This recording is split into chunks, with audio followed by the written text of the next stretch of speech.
오신 분 환영하고 축복합니다. 요즘 이제 장마 기간이 계속되어서 거의 매일같이 비가 오고 그랬는데 이제 좀 장마가 끝나간다고 들었습니다. 이제 폭염이 시작되는데 건강하게 여름 보내시길 바라겠습니다.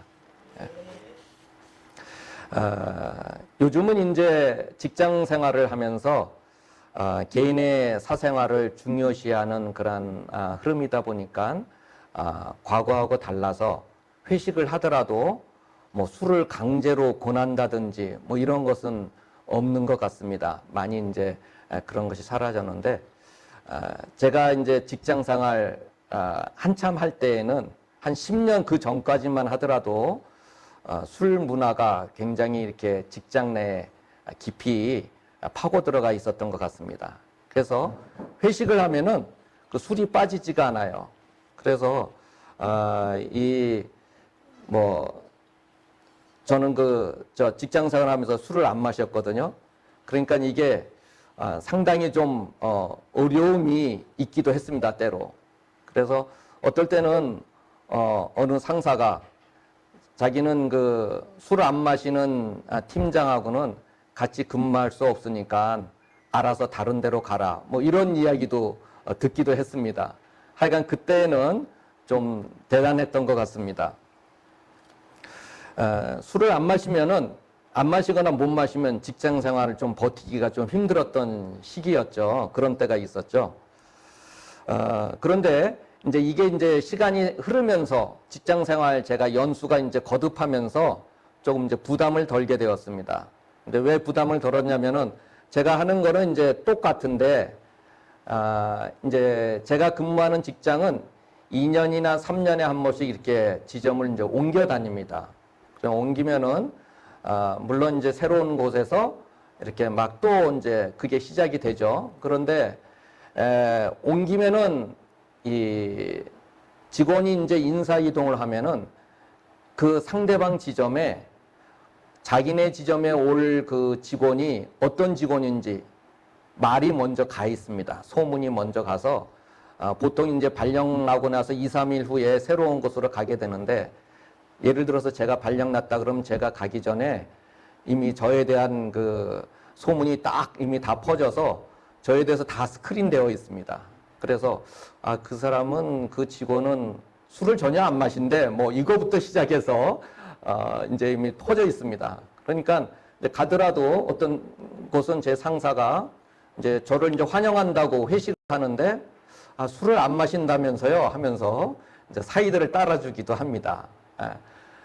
그리고 이제 어떤 때는 어느 지점을 갔는데 이제 거기서 근무하다가 외부에서 이제 높은 이제 본부장이 이제 왔습니다. 그래서 식사 자리에서 이렇게 술을 이렇게 마시고 따르고 하는 그런 때가 있었는 상황이 벌어졌는데, 저 옆에 앉은 팀장이 이제 본부장이 저한테 이제 술을 권하려고 하니까 옆에 팀장이 저를 딱 가로막으면서 이 신 팀장은 술을 안 마십니다 하면서 사이를 갖다 주더라고요.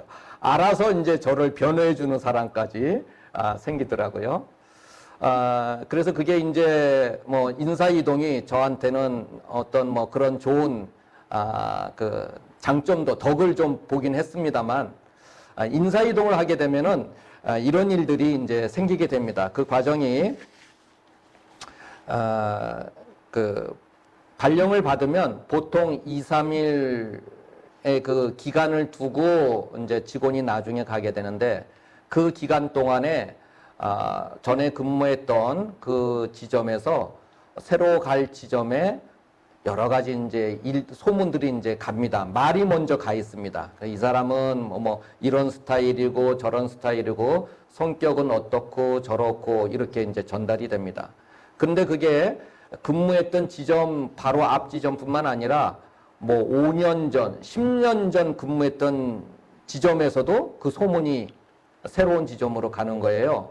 왜냐하면은 새로운 지점으로 갈 그 직원들 중에 아는 직원이 있으면은 5년 전, 10년 전에 근무했던 그 직원이 그 지점에 전화를 해서 얘 너네 거기 어느 직원이 가지? 나 그 직원하고 10년 전에 근무했는데 그 직원 이러이러한 직원이야 하고 이제 말이 가는 거죠. 그러니까 이게 이제 좋은 이야기도 가지만 이제 그 다른 좋지 않은 이야기도 들어갑니다. 그러면은 사람들에게 어떤 일이 생기겠습니까? 선입관이 생기겠죠. 그 직원이 올 사람이 이러이러한 사람이구나 해서 딱 머릿속에 이제 정리가 되는 겁니다.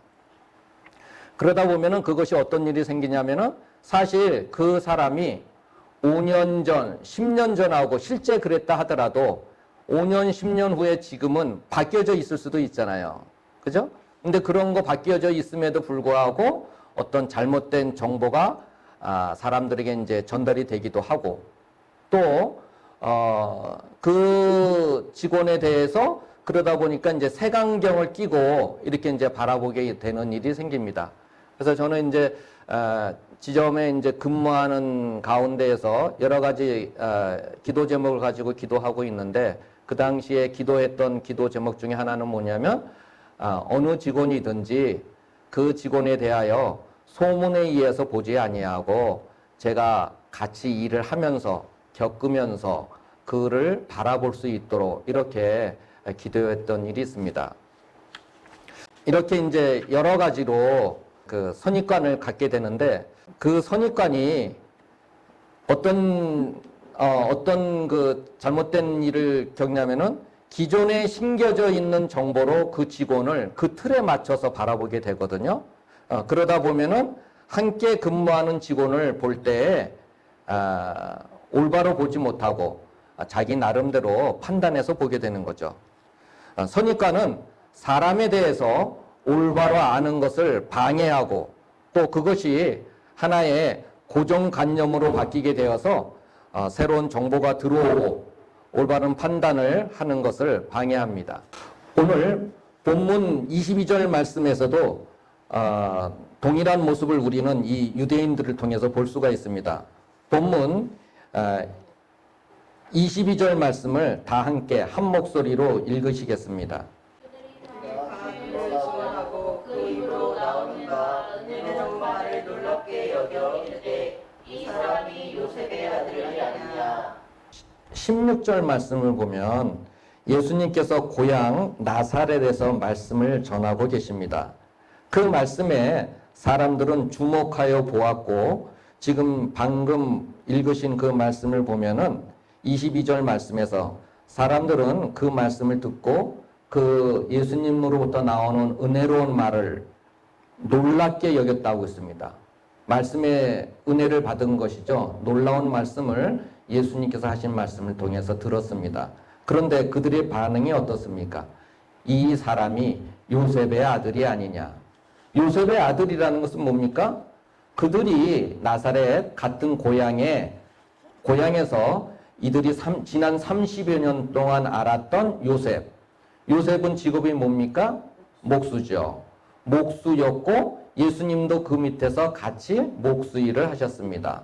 목수의 직업을 가진 그 요셉의 아들 나사렛 예수가 아니냐 이렇게 지금 그들은 여기고 있는 것입니다. 그들이 알고 있는 그 선입관이 예수님의 말씀을 지금 제안하고 있는 것입니다. 처음에 이들은 예수님에 대해서 놀라워하고 긍정적인 반응을 보였지만 이들이 가지고 있는 그 생각이 더 이상의 말씀의 은혜를 받지 못하게 하고 가로막는 것을 우리는 볼 수가 있습니다. 이 말씀의 내용을 마가복음 6장 말씀을 보면 더 자세하게 아실 수 있습니다. 이 부분을 접어두시고 마가복음 6장 1절부터 6절까지의 말씀을 읽으시겠습니다. 그래서 거기를 일어나사 고향으로 가시니 제자들도 따르니라.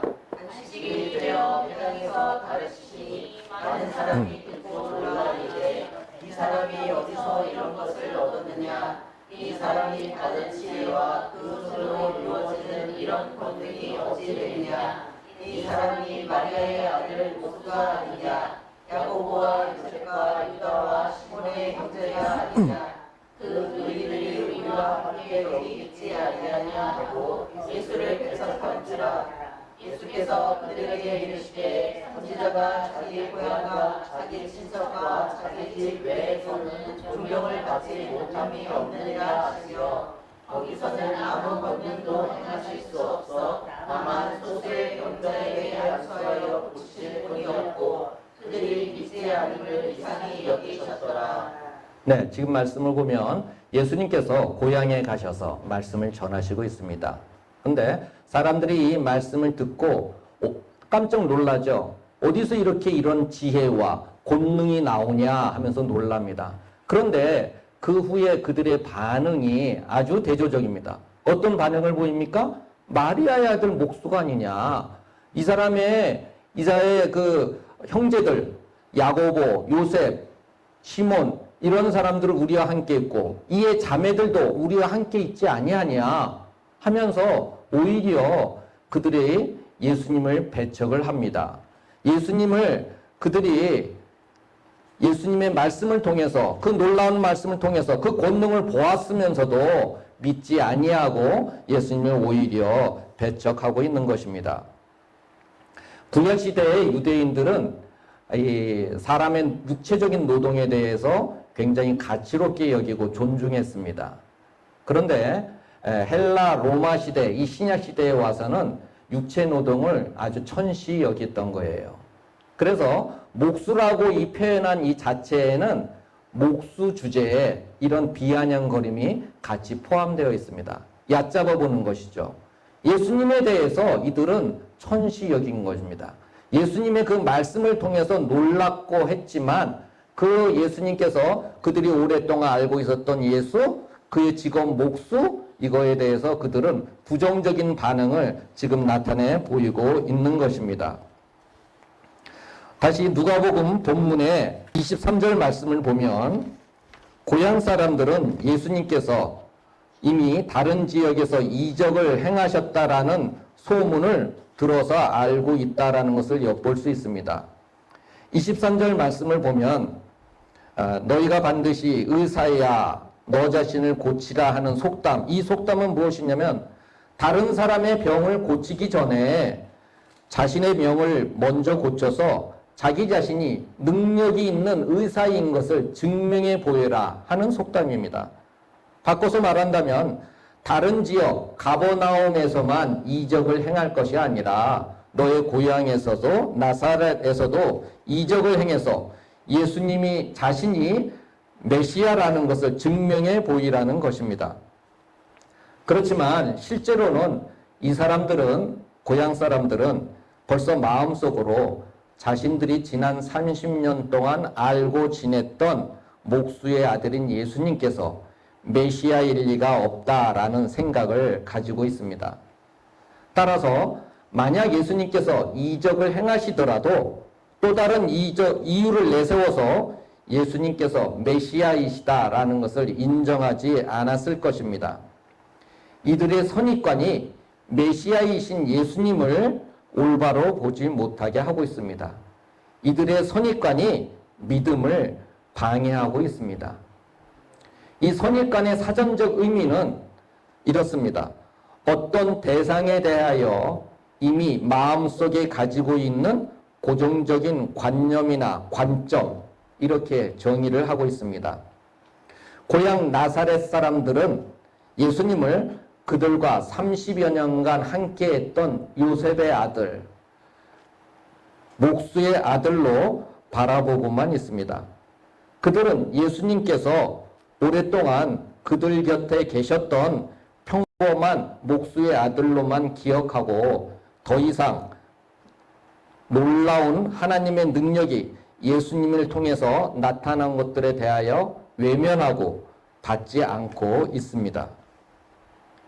본문 24절 말씀에서 선지자가 다른 곳에서는 존경을 받지만 가족, 친척, 고향 사람들에게는 배척을 받는다, 이런 뜻으로 말씀이 보여지는데 실제로 말씀하시는 뜻은 다른 사람들에게보다도 가깝고 친숙한 사람들에게 더 존경받기가 어렵다라는 말씀입니다.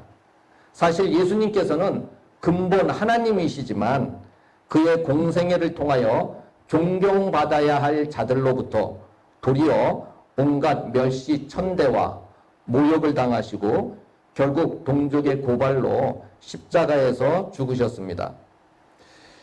25절부터 27절 말씀을 또한 보면 예수님께서는 이 내용이 메시아를 배척하고 영접하지 않는 나사렛 사람들의 영적인 어리석음을 지적하시면서 오히려 이방인들에게 구원의 복음이 옮겨갈 것이라고 말씀을 하셨습니다. 또한 28절과 29절 말씀을 보면 예수님의 말씀을 들은 사람들이 자신들의 잘못에 대하여 회개하지 않고 오히려 분을 내며 예수님을 내쫓았습니다. 왜 화를 내었을까요? 예수님께서 하신 말씀이 하나님의 축복을 유대인만 받는 게 아니라 민족과 상관없이 믿는 자 모두에게 임한다라고 말씀하신 그 진리의 말씀 때문에 이들이 화를 내고 예수님을 쫓아낸 것입니다. 예수님의 은혜로운 말씀으로 인해서 놀랐으면 신앙이 불타올라야 하는데도 불구하고 이들의 마음이 예수님에 대하여 닫혀 있기 때문에 더 이상 결실을 맺지 못하고 메시아이신 예수님을 배척하는 것을 우리는 볼 수 있습니다. 예수님에 대해서 이미 알고 있는 개인 신상에 대한 것들로 인해서 이들은 더 이상 새롭게 보여진 것들을 받지 않고 그것을 또한 하나님의 표적임에도 받아들이지 않고 있는 것을 우리는 볼 수 있습니다. 선입관이 이들 스스로 예수님에 대해 그들과 오랜 기간 함께했던 그러한 목수의 아들로 한정 짓고 있습니다. 예수님은 평범한 사람이며 예수님으로부터 하나님께 속한 일이 나타날 수 없다. 이렇게 이들은 규정 짓고 있고 더 이상 이들에게서는 그렇기 때문에 하나님의 일이 일어나지 않고 또한 일어날 수도 없습니다.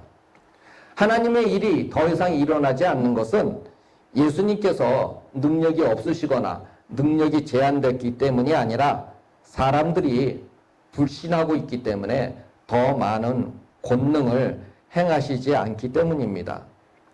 구원자 되신 예수 그리스도를 불신하고 또한 거절하는 곳에서는 하나님의 구원의 역사가 더 이상 일어날 수가 없습니다.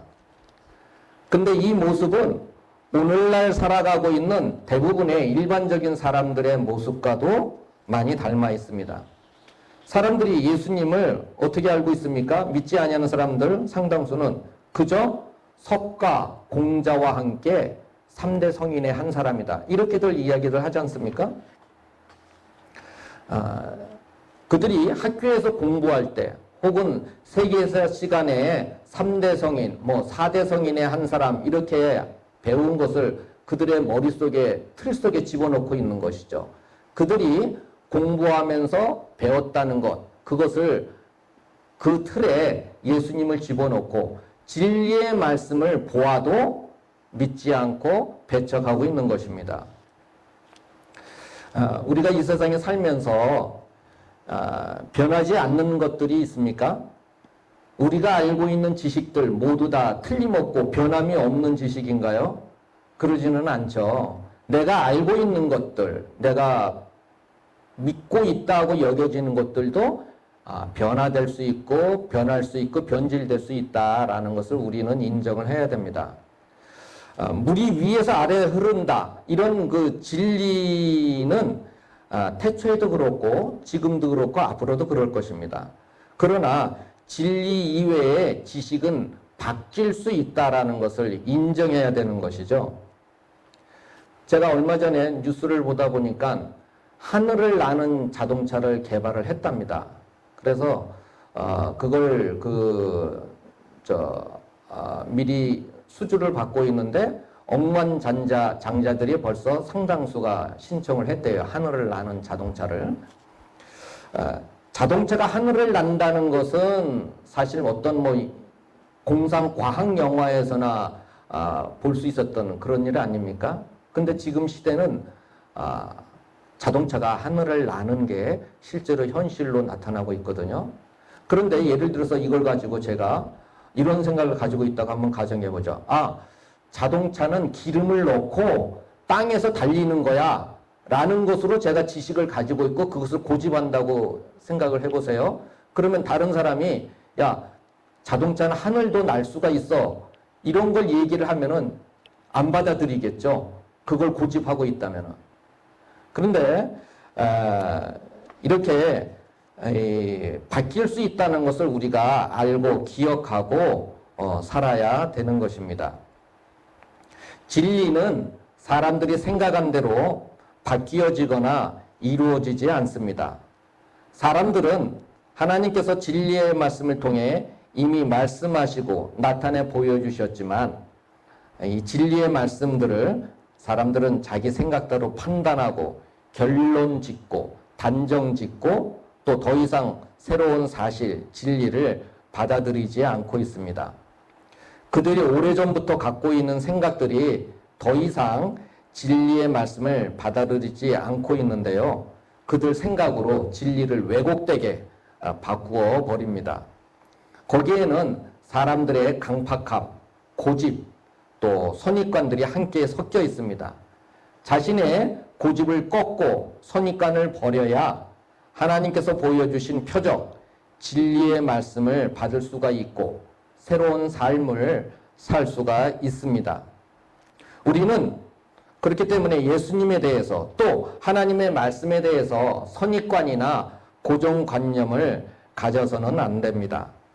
하나님께서 말씀을 통해 보여주시는 것들은 모두 다 그대로 스펀지처럼 받아들여야 합니다. 요한복음 7장 17절 말씀을 보면 사람이 하나님의 뜻을 행하려 하면 이 교훈이 하나님께로부터 왔는지 내가 스스로 말함인지 알리라. 우리가 하나님의 뜻을 따라 살고 하나님의 뜻을 알고자 한다면 이 교훈의 말씀이 또 성경 말씀이 곧 하나님의 말씀이고 예수님께서 구세주이시다라는 것을 믿을 수밖에 없습니다. 요한복음 5장 39절과 40절 말씀을 보면 너희가 성경에서 영생을 얻는 줄 생각하고 이 성경을 연구하거니와 이 성경이 곧 내게 대하여 증거하는 곳이로다. 그러나 너희가 영생을 얻기 위하여 내게 오기를 원하지 아니하는도다. 이렇게 말씀하고 계십니다. 성경 말씀이 예수님에 대하여 말씀하시고 증거하시고 있습니다. 성경 말씀은 예수님께서 영생이시고 생명이시고 구세주이시다라는 것을 곳곳에서 증언하고 계십니다. 사도행전 4장 12절 말씀에서도 오직 예수님만이 구원을 얻을 수 있다라고 말씀하고 계십니다. 하나님께서 구원 얻을 이름을 예수님 이외에 허락하신 것이 없습니다. 그렇기 때문에 우리는 하나님께서 말씀을 통해 보여주신 것을 그대로 믿어야 합니다. 말씀을 보기 전에 내가 알고 있었던 어떤 상식이나 지식, 경험 이런 것들이 말씀에서 보여주신 것과 다를 수도 있고 또 맞지 않을 수도 있습니다. 그럴 때 내 경험이나 지식은 접어두고 말씀에서 보여주신 것, 그 말씀 그대로 받아야 합니다. 오늘 말씀 속에 나타난 2000년 전 유대인들의 모습은 어떻습니까? 산떡이요 생명이신 예수님의 말씀에 놀라워하면서도 그들이 알고 있는, 그들이 그동안 함께 지냈던 그 예수님, 그를 그저 요셉의 아들 예수, 나사렛 예수, 목수의 아들 예수로만 알고 있습니다. 그들이 그전부터 알고 있던 예수님에 대한 지식과 정보, 그들이 나사렛 지방에서 함께 지냈던 예수님만을 생각하고 그런 선입관 속에 예수님을 판단하고 있습니다. 우리는 말씀을 통해서 예수님을 바라봐야 됩니다. 요한복음 6장 47절, 48절 말씀을 보면 진실로 진실로 너에게 이르노니 믿는 자는 영생을 가졌나니 내가 곧 생명의 떡이로라 말씀하셨습니다. 생명의 떡이신 예수님을 믿는 자가 영생을 가지고 있는 것입니다. 믿는 자는 영생을 가지고 있다 말씀을 하셨습니다. 생명의 떡이신 예수님을 믿는 사람이 영생을 소유하고 있습니다. 내가 진실로 진실로 너에게 이르노니 믿는 자는 영생을 가졌나니 말씀하신 것처럼 메시아여 구세주이신 예수 그리스도만을 통해서 구원을 얻고 영원한 하늘나라에 갈 수가 있습니다. 하나님의 말씀에 대해서 어떤 선입관이나 고정관념이 없이 말씀 그대로를 받고 믿으며 생명의 떡이요 산 소망이신 예수님으로 말미암아 이 땅에서도 영생의 축복을 누리는 모든 성도님들이 되시기를 바라겠습니다.